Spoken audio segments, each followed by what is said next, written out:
LPL এর semifinal ম্যাচে কলম্বো ক্যাপসের হয়ে ক্যান্ডির বিপক্ষে বল হাতে রীতিমতো ঝড় তুললেন রিপন মণ্ডল। তুলে নিয়েছেন একের পর এক গুরুত্বপূর্ণ উইকেট। চোখ ধাঁধানো বোলিং প্রতিপক্ষকে করেছেন দিশেহারা। দ্বিতীয় ম্যাচে 4 ওভার বোলিং করে 20 রান খরচ করে তুলে নিয়েছেন 4টি গুরুত্বপূর্ণ উইকেট। এলপিএল এর দ্বিতীয় ম্যাচে চোখ ধাঁধানো বোলিং করে বিশ্ব রেকর্ড করলেন রিপন মণ্ডল, আর ক্যান্ডির বিপক্ষে বল হাতে গড়লেন ইতিহাস।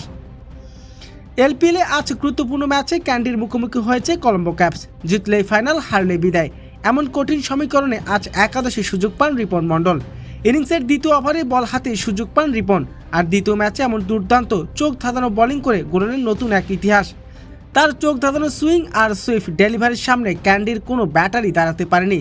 গুরুত্বপূর্ণ সময় ব্রেক এনে দিয়ে প্রতিপক্ষের শক্তিশালী ব্যাটিং লাইন আপ একাই ধুসিয়ে দেন রিপন মণ্ডল। ক্যান্ডির বিপক্ষে আজ আলাদাভাবে নজর কেড়েছেন রিপন মণ্ডল। নিজের 4 ওভারে প্রতিপক্ষকে বিন্দুমাত্র ছাড় দেননি তিনি।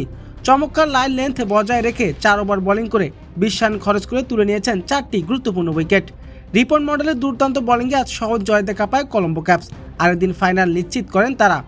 প্রিয় দর্শক, কলম্বো ক্যাপসের হয়ে যদি রিপন মণ্ডল এরকমের পারফরমেন্স করতেন আর কলম্বো ক্যাপস যদি ফাইনাল খেলতেও, তাহলে আপনার কেমন লাগতো দর্শক জানিয়ে দিন আপনার মূল্যবান মতামতটি।